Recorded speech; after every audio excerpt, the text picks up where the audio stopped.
The caption says, I finally kicked that toxic spirit out of my home. I finally got the courage to kick that.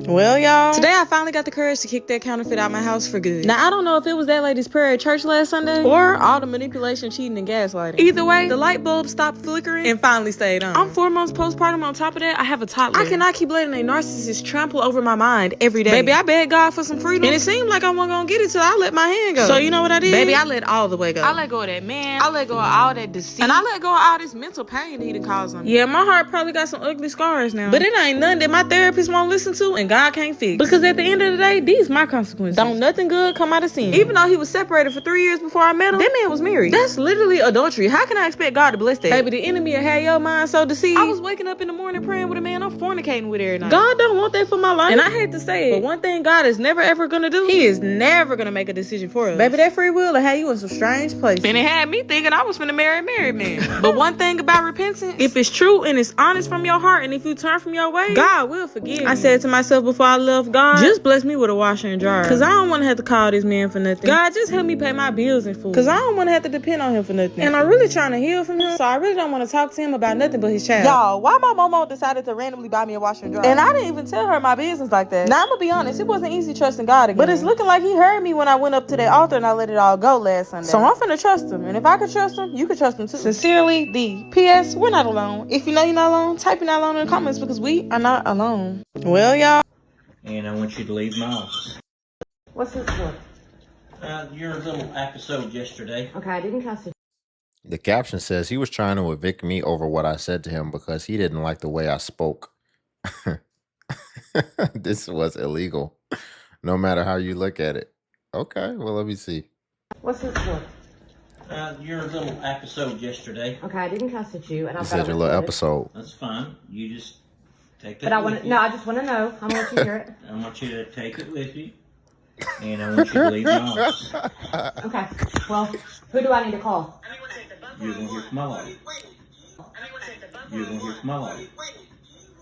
Okay. Got it right here, Willow. What's this for? Your little episode. Here's the thing, man. This is a mess, especially that first video. That's just a mess. So much going on. My thing is, why are we posting that? Because you're still gonna have to. It sounds like you all have made permanent decisions that you all are gonna have to live with moving forward. I know your therapist didn't recommend you to do that. So what are we doing? Because you still got to see this person. You still got to deal with this person for at least 18 years. So I don't understand that. It seemed a little spiteful to me, as well as we're not getting all sides of the story. But it's like, what is the point? I think we got to start being more intentional about what we're doing. What is your point for doing that? Are you trying to ruin someone's reputation? Are you do you need encouragement from strangers online? I don't understand what the point is. Sounds like you're doing some healthy things. Going to church, going to therapy, cool. But then you counteract that by doing probably the worst thing you could do, which is coming online and telling all your business, especially your intimate family business. But hey, if that's your prerogative. But y'all, before we get into the next clip, if you could like the video, I greatly appreciate it. Only takes a second and it actually helps out more than you know. And also if you could hype. Family evicted after 2 years of non-payment. The sheriff's office. We're here in lawful eviction. Sheriff's office, open the door. I'm not yelling. I'm just saying, y'all are wrong for this. You all are wrong for this. She said, I'm not yelling, as she proceeds to continue yelling. Can we this irrationality is getting to an all-time high. Goodness gracious. I'm not yelling, proceeds to start yelling louder. I'm not yelling. I'm just saying, y'all are wrong for this. You all are wrong for this. Ain't nobody, I'm paying my mortgage like everybody else paying their mortgage. Michelle? Let's go. Take me up there. Watch.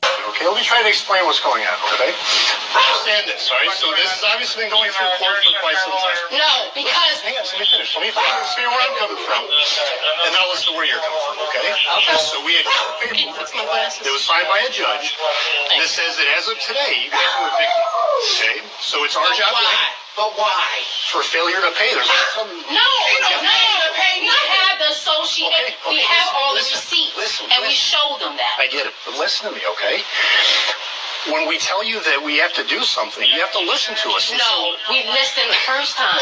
The sheriff's office. Yeah, they just have a hard time listening.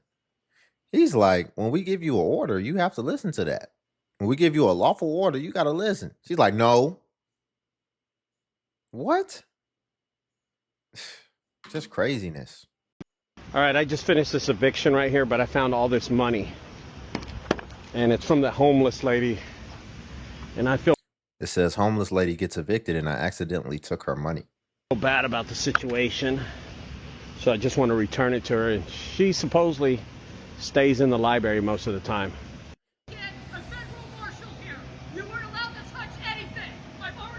This is your money. This is your money here. All right, she just yelled at me and I'm taking the money back. She came out and told me I needed a federal marshal. Wow. All right, I just finished this eviction right. So what did we just watch here? Kind of like what we just watched from the last one. I'm not yelling, right? I'm starting to notice self-inflicted wounds is like a lifestyle. Like it's a way of life. You live it, you breathe it. Just like how that woman was just yelling. She been yelling so long the way she talks and she just comes at people so aggressively, right? And so untactfully that she doesn't even realize she's doing it. I don't think she thinks that she's yelling. That's how she really talks regularly. Same with this, these self-inflicted wounds, right? This man is trying to help this woman and return her money. Something that she's definitely going to need. And she just immediately dismisses him and basically is telling him that I'm about to try to get you hemmed up, matter of fact. And so he's doing the right thing, which is he'd be wise to just go ahead and leave her alone before this turns into a huge scene. But he was trying to actually give you your money. He's just doing his job, but he's trying to give you something that you're going to need on your journey moving forward. And now you done burnt that bridge. And so now you don't got no money. You did it to yourself. And these things just compound and compile over time. And then you wonder why people are in certain situations. Every time they're about to get an opportunity, every time they're about to get some help, they burn the bridge. And so that's why sometimes it's very hard to feel sorry for people in these positions, because you know that there's a track record and there's a backlog of all these decisions and all these ways that they've treated people. Fucking much. Y'all, guess what happened? So my mortgage just went up. My mortgage just went up to $2,500. Oh. They just What? ran my analysis, my escrow analysis. And I wasn't even gonna look at it. But someone told me, like, just look at it, because I already knew I was negative because of what? Because of the fucking taxes. And because I have a shortage in my escrow. Ooh. Thank you, City of Chicago. Thank you so much for making it even harder on fucking homeowners. Thank you so fucking much. Y'all guess. Yeah, I was gonna say, she mentioned $2,500 is what her mortgage went to, which that is a lot for somebody working at the post office to be paying for your rent. But then what we find is she lives in Chicago, which the Chicago real estate market is, homes are very pricey down there anyway, as well as I believe because they were at such a deficit and they were burning so much money. I think it may be some fraudulent stuff going on in Chicago, allegedly. But because they're at such a deficit, I think they even raised property taxes, which I'm sure property taxes already went up, because if you don't know how typically property taxes are factored, it's usually based off the value of your house. So it's a great thing. I'm sure home prices in Chicago have gone up, but no one really talks about how that's going to also impact your property taxes, right? Because there's a formula based off the price of your house, or the estimation of your house, and then that's how your property taxes are factored. So people buying these houses, they don't really know everything that's finna come with getting a house, even the one you live in. We're not even talking about rentals or anything. I know we talk about evictions a lot, but it's a lot that comes with that. And yeah, property taxes is killing a lot of people with the drastic rise of home prices, especially after COVID. Her caption says, "My mentally ill mother was served another eviction due to her illness." Due to her illness? I don't know what to do, so I'm coming on TikTok to ask for help. My mother just got served a summons for eviction notice for removing her smoke detector. They have said that she is a fire hazard. Basically, they said that this 3-day notice was served leading up to an eviction because she keeps removing the smoke detector, and basically she's a fire hazard. Mind you, my mother is... Hold on. See, you started off, it said due to her illness. That is a valid concern. You're removing the fire detector? I don't even know if you remove the fire detector and the house burns down, will the insurance company even cover that? That's probably in the stipulations where they'll say, "Oh no, we're not responsible. Y'all remove the fire detector." That's valid. You said she keeps doing it and they keep discovering that. Ma'am, that's kind of forcing somebody's hand. You don't have to do that. Why are you doing that? Maybe that will lead into the mental illness. 3-day notice was served leading up to an eviction because she keeps removing the smoke detector, and basically she's a fire hazard. Mind you, my mother is severely mentally ill. My mother is bipolar schizophrenic. She keeps removing the smoke detector because she believes spirits or the FBI or somebody is trying to watch her and sending her messages through the smoke detector. So she removes the smoke detector. She, in her head, 100% believes there's something coming through the smoke detector, so she keeps removing it. The apartment building told her multiple times, "Ma'am, you're not allowed to remove the smoke detector." They did an inspection. They noticed that it was broken. Last time they sent me a notice, they was like, "Hey, she needs to fix the smoke detector or it's going to be a problem." They let her fix it. The second time, they was like, "Hey, we've already told her about the smoke detector. If she's going to keep removing it, it's going to be a problem." The third time, they're like, "Fuck that." The lady calls me. She's like, "Hey, I'm gonna have to serve your mom a 3-day notice and ask you to have her out in 3 days. If not, we're gonna have to go file for eviction." I'm like, "Wait, what the fuck?" It took me 2 years to find this place. I have moved my mom 7 times within the last year because she cannot be around people. Okay, she has gotten kicked out of 4 Airbnbs, rented 3 rooms, got kicked out of every single one, in 2 apartments. The first apartment she was kicked out of because she keeps yelling at people, she's messing with the neighbors, she's chanting and saying different things, burning sage outside. She's a nuisance. Okay, we tried to fight that. I had no legal right over her at the time, so I could not fight that in court. She was basically a disabled woman kicked out to the fucking street. After all that happened, shit hit the fan, and she ended up in the state hospital because they deemed her incompetent to even represent herself. So she was in there. They medicated her, they got her back to normal, released her. Once she got released, I was taking care of her, everything was great, and then it hit just like a slow decline. Now my mother is refusing to get back on medication to be regulated, and her mental is completely off the rocker. Mind you, I cannot have my mother live with me. I know you're probably wondering, why can't you have her Yeah. live with you? Because she'll try to kill me. It is no other way to get to it.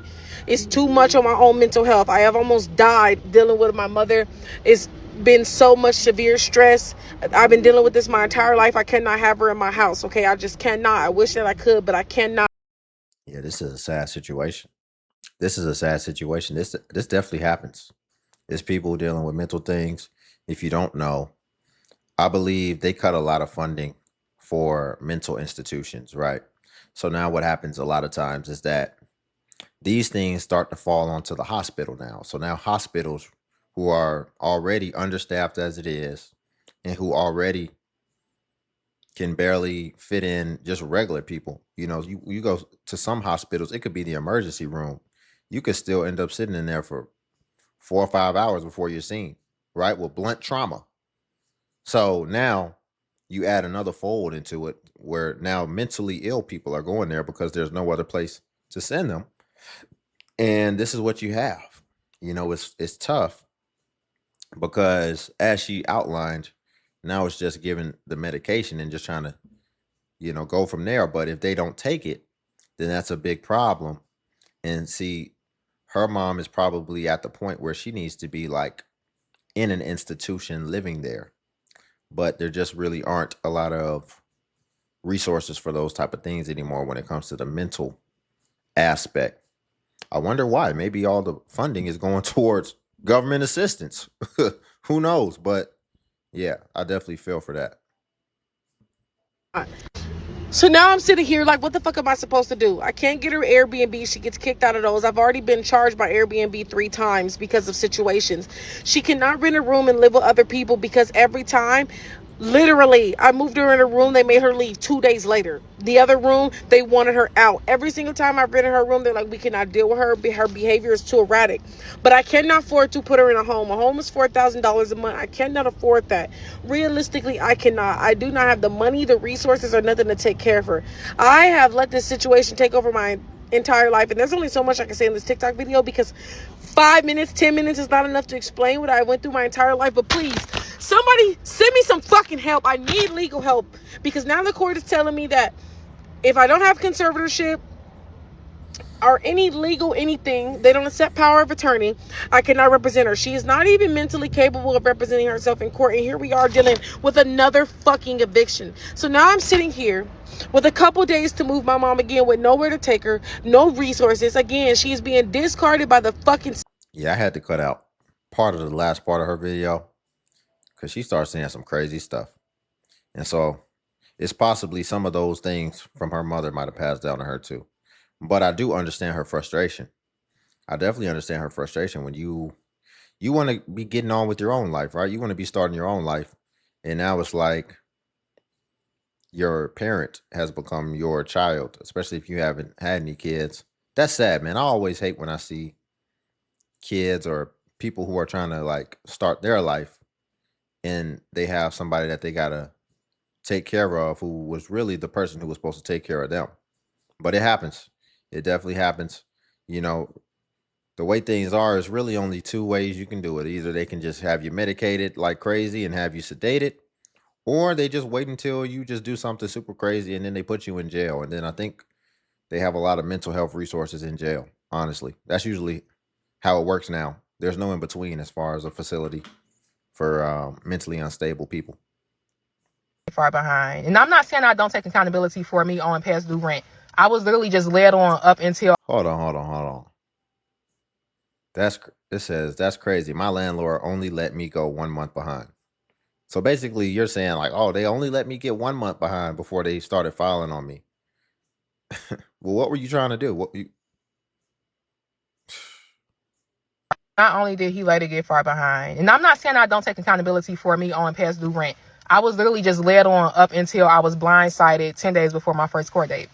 But he later gets that far behind. He kept telling me, do not worry, everything is fine. You know, people fall on hard times, like all this stuff. He made it seem like everything was going to be A-okay. And I even asked him, like, should I move? Should I prepare to move? Because I knew that at that time I was going through some financial struggles. And I eventually did. I got myself back together, but I can't pay that past due rent. Anyway, he files for eviction, never tells me he files for eviction. I never get served. The only way I find out that there's even an eviction case is because I received a piece of junk mail that says stop eviction now. When I received that junk mail, that prompted me to go search my name on the internet to see, you know, like on the court systems to see if I had an active eviction case. It turns out that he had filed for eviction court. When I found out he filed for eviction court, we had a phone call. I told him I was never served. He was like, oh, my lawyer came out there plenty of times. He said he couldn't reach you, so he just posted it. That's a lie. But yeah, so that, and then also he knew that I was going to now finally apply for the rental assistance that I had talked about before. So after... Why y'all always think y'all got to get served for everything? People be ducking servings and stuff. You talking about I never got served. Okay, but you admitted that you know you were a month behind, right? Talking about you never got served. And then she trying to predict what they going to do. She's like trying to talk to them like, you know, just let me know. Should I move? Should I do this? What you mean should you move? Without paying my rent? without because in most cases you're really in a contract with me. And now it's just, should I move? I haven't paid you. Then I'm gonna move, and so you're not gonna have me there. Nah, we're gonna go ahead and start preparing to get your apartment rented out, but we also still want you on file for these days when we're trying to figure this out. That way we can get some type of judgment for the months that's going to accrue as well. And so we have that knowing that you owe that.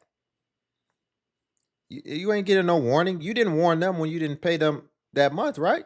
You didn't tell them the month before that, hey, this upcoming month I'm not going to pay you, just so you know, so that they could have evicted you right when it was going to hit and you wouldn't have owed nothing. They could have put in the eviction right when the month came, the first day that you was late, instead of a whole month. So where do you get off thinking that they owe you that when you didn't do the decency to give them any type of notice, any type of understanding?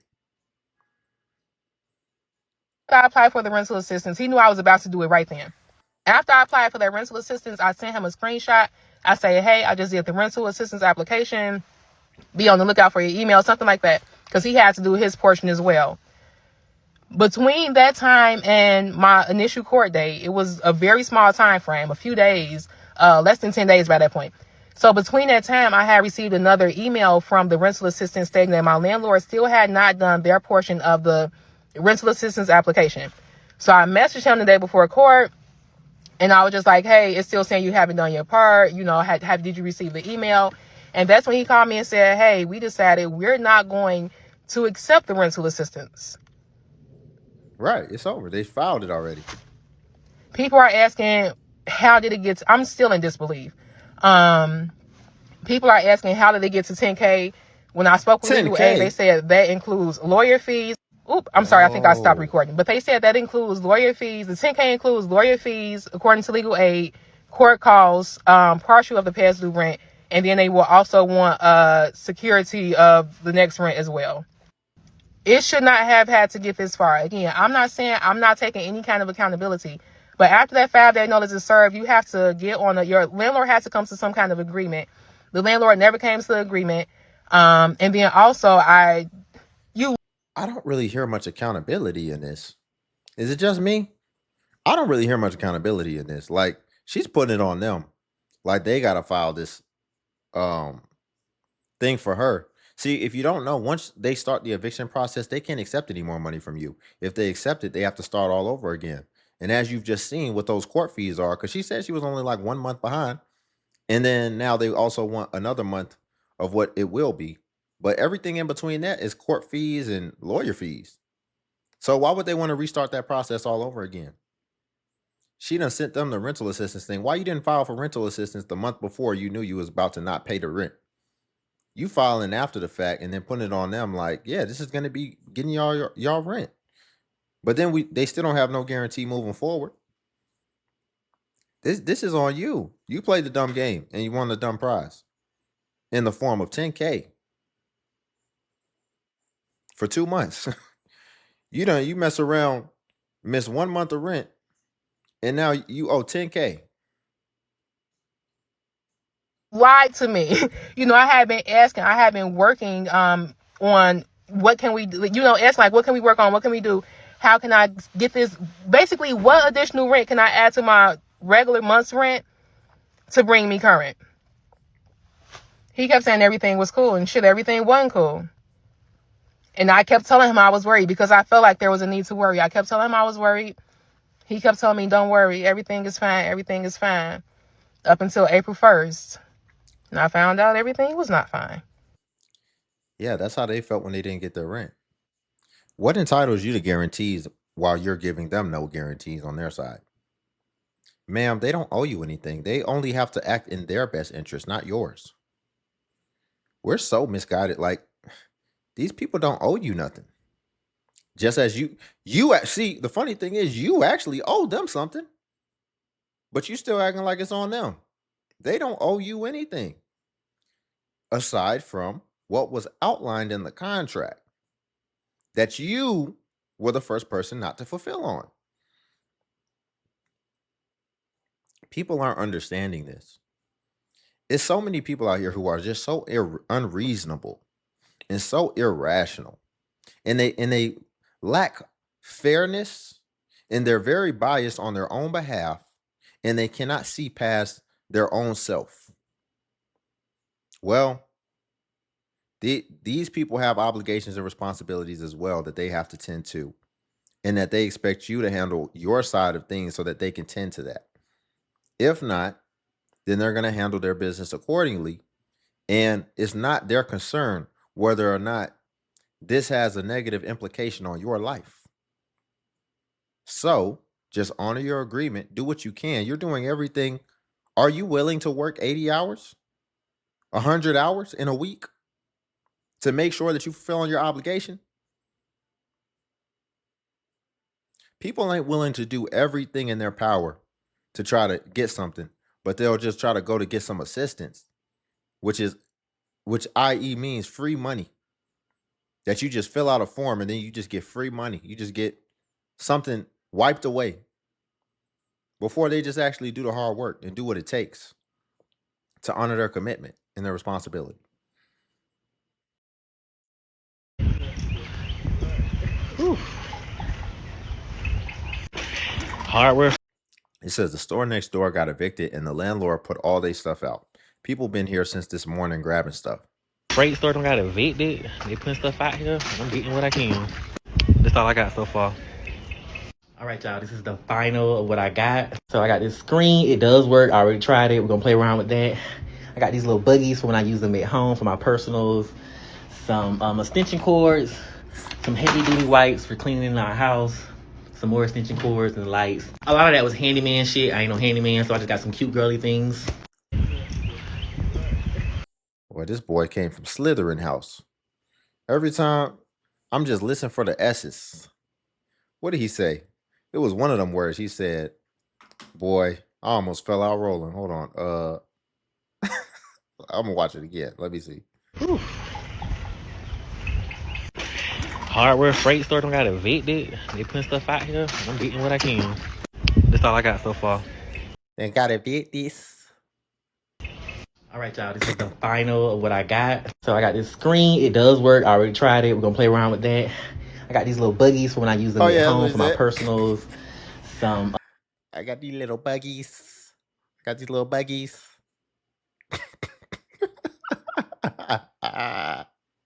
Got these little buggies. Extension cords. Some heavy-duty wipes for cleaning our house. Some more extension cords and lights. A lot of that was handyman shit. I ain't no handyman, so I just got some cute girly things. Listen, man.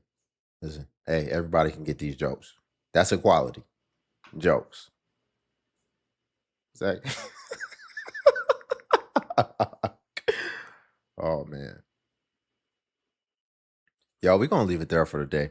If you could like the video, I greatly appreciate it. Only takes a second, and it actually helps out more than you know.